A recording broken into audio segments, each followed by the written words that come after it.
Swallowed by the iceberg. The Heinerth-Skiles Antarctic disaster. Antarctica, February 2001. Three cave divers stood on the deck of a research vessel, staring at the largest moving object on planet Earth. The B-15 iceberg stretched before them like a frozen continent, 295 kilometers long and 37 kilometers wide, roughly the size of the island of Jamaica. If you melted this single piece of ice, it could supply drinking water to the entire United States for 2 years. Jill Heinerth, Paul Heinerth, and Wes Skiles had traveled to the bottom of the world with one audacious goal: to become the first human beings ever to cave dive inside an Antarctic iceberg. What seemed like the adventure of a lifetime would transform, within hours, into a desperate 3-hour fight for survival in conditions no human had ever faced before. They would be sucked through tunnels of ice by currents powerful enough to bend steel. They would become separated from their support boat, trapped on the far side of a towering ice wall with no way to be seen or heard. They would watch helplessly as their cave's entrance collapsed, sealing them inside a frozen prison that was actively trying to kill them. And they would discover, in the most terrifying way possible, that some places on Earth were never meant to be explored by human beings. Before we dive into one of the most harrowing survival stories ever recorded in the history of underwater exploration, make sure you're subscribed to this channel and hit that notification bell. This is not Hollywood fiction. This is a real account of what happens when the world's most experienced cave divers push beyond the limits of human endurance into an environment that operates by rules we barely understand. Drop a comment telling us where you're watching from and whether you'd have the courage to dive into the unknown the way these explorers did. The story begins not in Antarctica, but in the spring of 2000, when satellite imagery captured something extraordinary happening at the Ross Ice Shelf. Scientists had been monitoring a crack in the ice for over a year, watching as it slowly expanded across the frozen expanse. Then, in late March 2000, the inevitable happened. With a sound that must have echoed across hundreds of miles, a piece of the Ross Ice Shelf the size of Jamaica broke free and began drifting into the Ross Sea. The iceberg was designated B-15, following the naming convention used by the U.S. National Ice Center. It measured approximately 295 kilometers long by 37 kilometers wide, with a surface area of 11,000 square kilometers. Scientists estimated that B-15 weighed approximately 3 billion metric tons.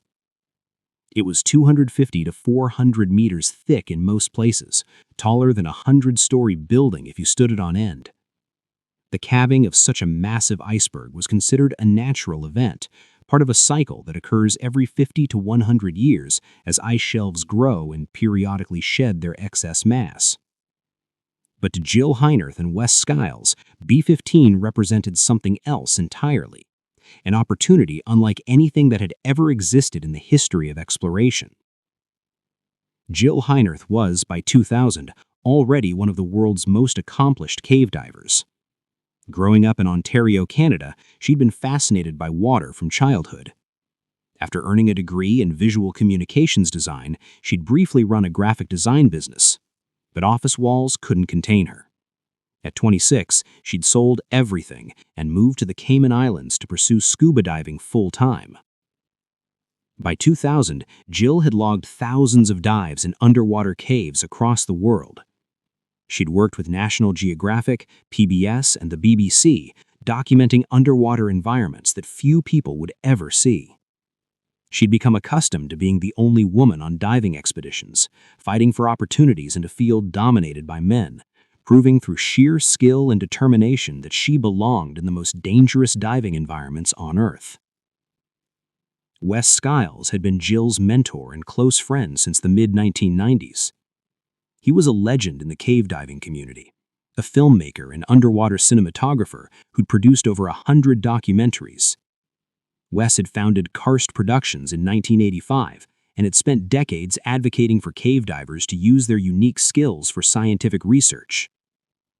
Jill and Wes had discussed Antarctica for years. They'd talked about the possibility that icebergs might contain caves and tunnels carved by seawater flowing through cracks and crevices in the ice. When they saw the satellite images of the massive B-15 iceberg after it calved in March 2000, they realized they had to try. They pitched the idea to National Geographic. To their surprise, National Geographic agreed to fund the expedition. It was too extraordinary an opportunity to pass up. No one had ever been inside an iceberg cave. The scientific potential was enormous, but so was the danger. The third member of the team was Paul Heinerth, Jill's husband at the time. Paul was a pioneer in diver education, a master instructor who'd held depth records in cave diving. Like Wes, Paul lacked experience in ice diving. Jill would need to teach both men how to dive in freezing water before the expedition even began. This lack of cold water experience would prove dangerous from the very first dive. The expedition launched in early 2001, arriving in Antarctica aboard a research vessel. They spent weeks searching for suitable entry points, looking for cracks and crevices that might lead into the ice's interior. What they found exceeded their expectations. B-15 was riddled with tunnels, passages, and chambers carved by seawater.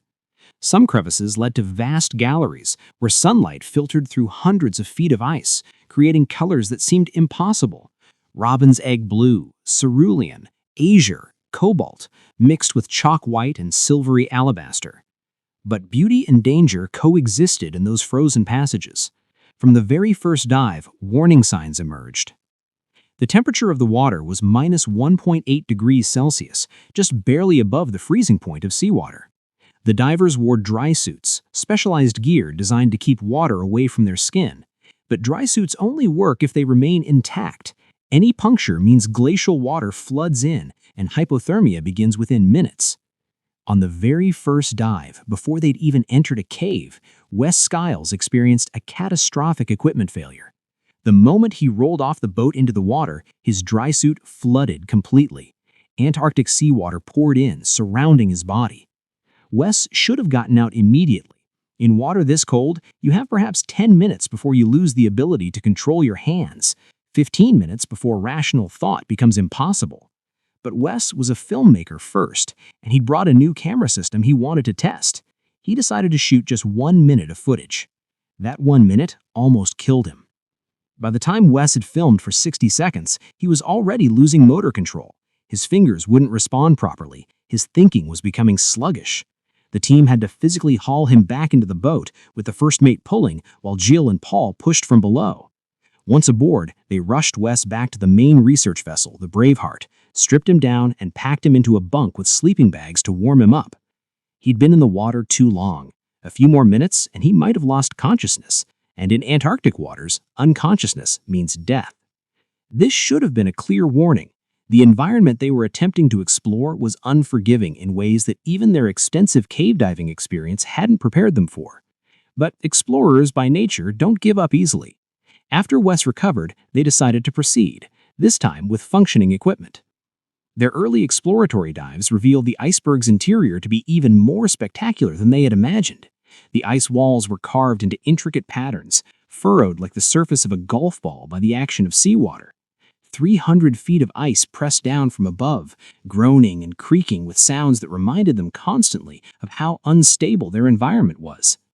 The seafloor beneath the iceberg was carpeted with life. Brilliant orange sponges, worms that looked like Christmas trees, vibrant red stalks, all anchored tightly to the rocks. This should have been their second warning sign. Jill noticed it on one of the early dives. The marine creatures weren't just sitting on the seafloor, they were anchored with unusual strength, gripping the rocks as if their survival depended on not being swept away. In retrospect, Jill would realize this was nature's way of saying something crucial. The current here is dangerous. Everything that lives here needs to hold on tight because the water moves with lethal force. But in the moment, focused on the exploration, on the filming, on the sheer wonder of being inside an environment no human had ever seen, they didn't pay enough attention to this warning. The dive that nearly killed them happened on what was supposed to be their final dive of the day. They'd already completed 2 earlier dives, both of which had been chaotic. The currents had been strong, unpredictable. On one dive, they'd been ripped through the iceberg and deposited on the other side, as Jill later described it. But they'd made it back safely, and they wanted one more dive to capture additional footage.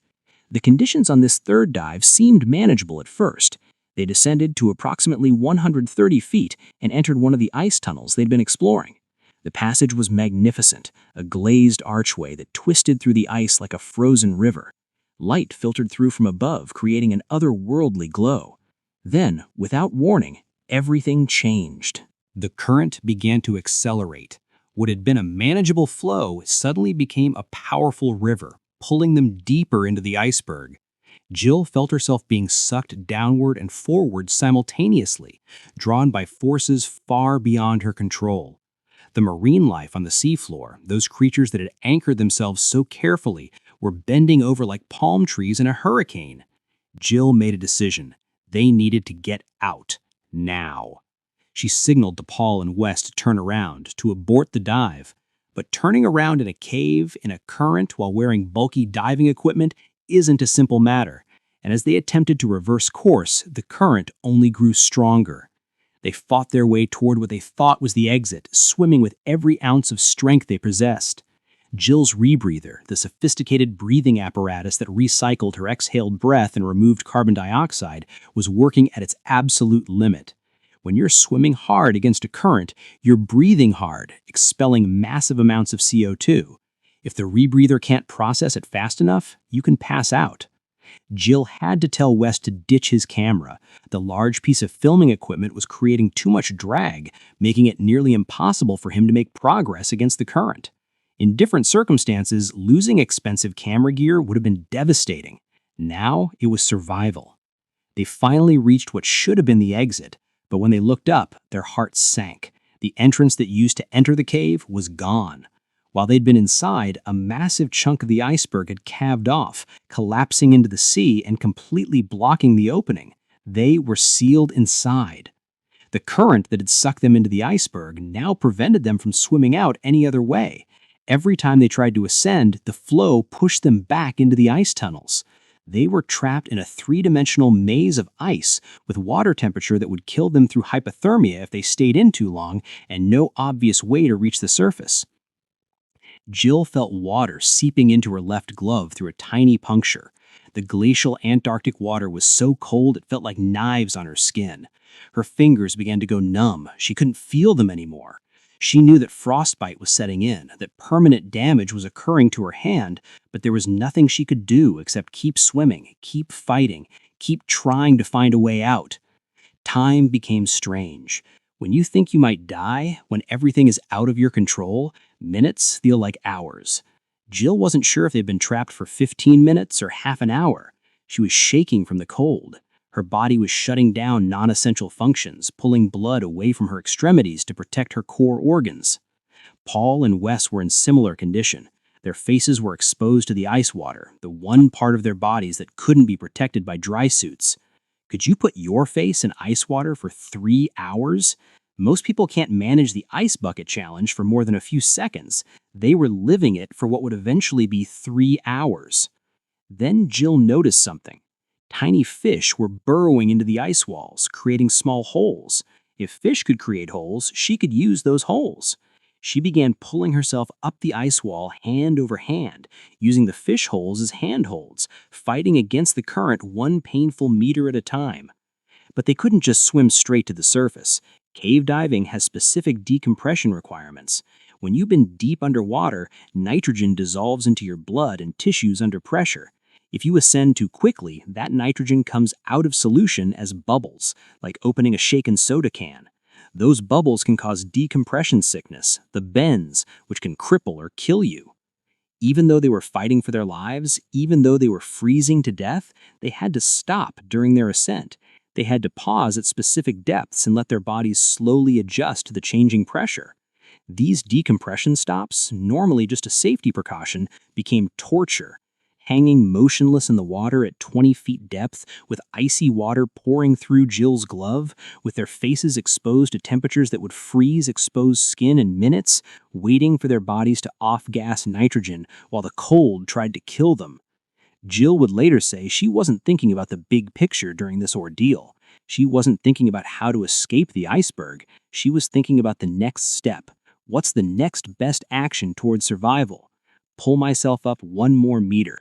Hold on through this decompression stop. Don't panic. Don't give up. 1 more minute. 1 more minute. 1 more minute. While they were trapped underwater, fighting for their lives, the support team on the surface boat was experiencing their own nightmare. They'd watched the entrance to the cave collapse. They'd seen the massive chunk of ice calve off and crash into the sea, sending a wave that nearly capsized their Zodiac. And then they'd waited and waited and waited. The team on the boat had no way to communicate with the divers. The ice walls blocked all radio signals. They had no way to mount a rescue. All they could do was watch the spot where the entrance had been and hope that somehow, impossibly, the divers would find another way out.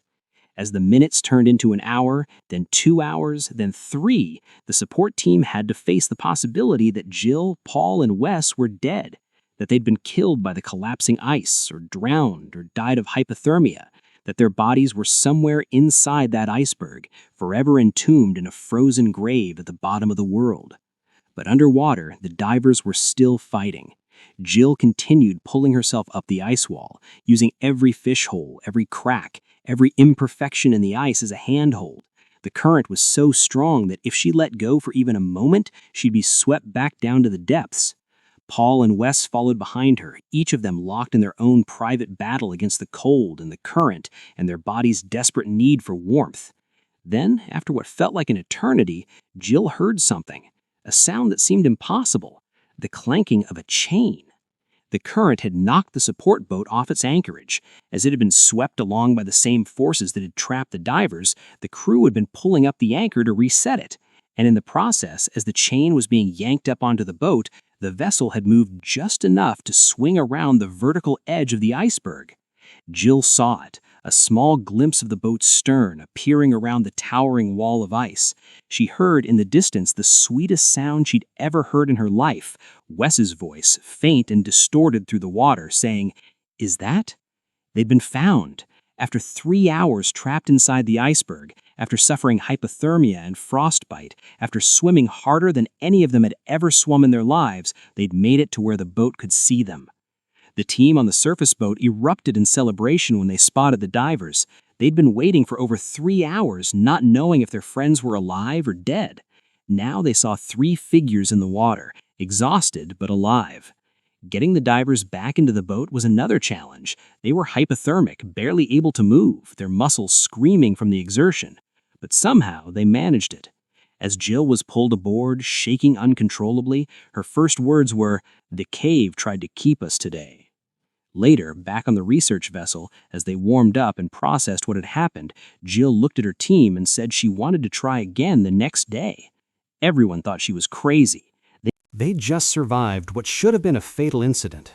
Why would anyone go back? But Jill believed that knowledge was worth risk.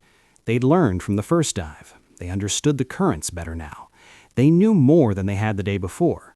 It was still guesswork, and it was still dangerous, but she felt it was a risk worth taking. So the next day, they did go back. They found a different entrance, one that looked more stable. They dove again into the iceberg, moving more carefully, respecting the power of the currents. This time, the dive went according to plan. They captured incredible footage. They documented life forms that had never been filmed before. They gathered scientific data about water flow through icebergs that would help researchers understand Antarctic ice dynamics. But the near-death experience of that third dive stayed with all of them. Jill suffered frostbite damage to her left hand that would cause problems for years. The psychological impact of thinking you're going to die, of fighting for 3 hours against an environment that's actively trying to kill you, doesn't fade quickly. Yet what happened next to the iceberg itself validated every risk they'd taken. Just hours after that terrifying third dive, the entire cave system they'd been exploring exploded. The ice fractured catastrophically, breaking into chunks of slush as far as the eye could see. If they'd been inside when it happened, there would have been no escape, no 3-hour fight for survival, just instant death, crushed by thousands of tons of ice. They had documented something that existed for only a brief moment in geological time. The caves they'd explored on that final successful dive would never exist again. The footage they'd captured, the data they'd gathered, represented a unique window into a world that had already ceased to exist. The expedition concluded shortly after. They'd achieved their goal. They were the first humans to dive inside an Antarctic iceberg. They'd survived conditions that should have killed them, and they'd learned profound lessons about the limits of human exploration. Jill Heinerth would go on to become one of the most celebrated underwater explorers in history. In 2018, she received the Beneath the Sea Diver of the Year Education Award. In 2020, she was inducted into the International Scuba Diving Hall of Fame. She published a memoir called Into the Planet, My Life as a Cave Diver, that detailed her career and specifically recounted the B-15 iceberg expedition. To this day, Jill considers the B-15 iceberg dive to be the highlight of her career, despite, or perhaps because of, how close it came to being the end of her career and her life. She speaks about it in lectures and interviews, always emphasizing one crucial point. On the other side of fear lies adventure. But fear itself is not the enemy. Fear is information. Fear tells you when you're pushing too hard, when the environment is more dangerous than you calculated, when you need to pay attention to warning signs. The marine creatures anchored so tightly to the seafloor were a warning she should have heeded more carefully. The current bringing food to those stationary animals was the same current that nearly killed their team. In retrospect, the signs were there. But when you're focused on making history, on doing something no human has ever done, it's easy to miss the warnings until it's almost too late. Wes Skiles, the filmmaker and mentor who'd survived the iceberg disaster, would tragically die in a diving accident off the coast of Florida in 2010. The underwater filmmaking community mourned the loss of one of its greatest pioneers. The movie Sanctum, directed by James Cameron and released in 2011, was dedicated to Wes's memory. Paul and Jill Heinerth later divorced, but both continued their careers in technical diving. Paul remained active in dive education and training, while Jill became the explorer in residence for the Royal Canadian Geographical Society, a position she holds to this day. The B-15 iceberg itself continued its journey around Antarctica for years after the 2001 expedition. It broke into progressively smaller pieces, designated B-15A, B-15B, and so on. By 2018, fragments of the original iceberg were still being tracked as they drifted northward towards South Georgia Island, where warmer waters would eventually melt them away completely. As of 2023, only one piece large enough to track officially remained, designated B-15AB. The scientific data gathered during the iceberg diving expedition contributed to research on Antarctic ice dynamics, ocean currents, and the unique ecosystems that exist in the frigid waters beneath floating ice. The footage captured by Wes Skiles before his death became part of documentaries that educated millions of people about environments they would never otherwise see. But perhaps the most important legacy of the B-15 expedition is the story itself. It's a reminder that Earth still holds frontiers, places where no human has ever ventured, where the rules aren't written in guidebooks because no guidebooks exist. It's a testament to the human drive to explore, to document, to understand, even when that drive leads us into situations where survival is uncertain. Jill Heinerth has said that more people have walked on the moon than have been to many of the places she's explored. The underwater caves of our planet, the passages carved through ice and stone by water's patient hand, represent one of the last truly unexplored frontiers. And unlike space exploration, where millions of dollars and teams of engineers support every mission, underwater diving often comes down to 3 people in a small boat, making decisions that could mean the difference between discovery and death. The iceberg caves of Antarctica were beautiful. Jill has described them as the most magnificent environment she's ever seen, more spectacular than tropical reefs, more awe-inspiring than massive cave systems in Florida or Mexico. The colors, the light, the sense of being inside a frozen cathedral, it was transcendent. But it was also terrifying. Every crack and groan of the ice reminded them that they were inside an unstable structure that could collapse at any moment. Every shift in the current suggested forces at work that they couldn't fully predict or control. Every degree of cold made their equipment more likely to fail, their bodies more susceptible to hypothermia, their survival less certain. When people ask Jill if she would do it again, knowing what she knows now, she doesn't hesitate. Yes, absolutely yes. Because the risk produced knowledge, the danger revealed truth, the near-death experience gave her insights into her own capabilities and limitations that she couldn't have gained any other way. But she's also emphatic about one thing: respect the environment, pay attention to warning signs, don't let ambition override judgment.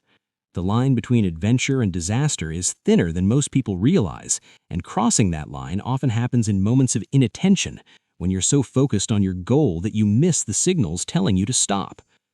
The marine life anchored to the seafloor was a signal. The powerful currents on the early dives were signals. Wes's equipment failure was a signal. Individually, each could be managed, overcome, adapted to. But together, they represented a level of environmental danger that should have given them pause.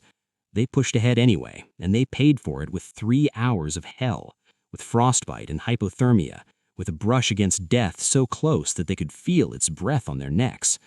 They survived through a combination of skill, determination, and luck. Any one of those factors missing, and we wouldn't have this story. We'd have a tragedy. 3 bodies lost inside an iceberg at the bottom of the world.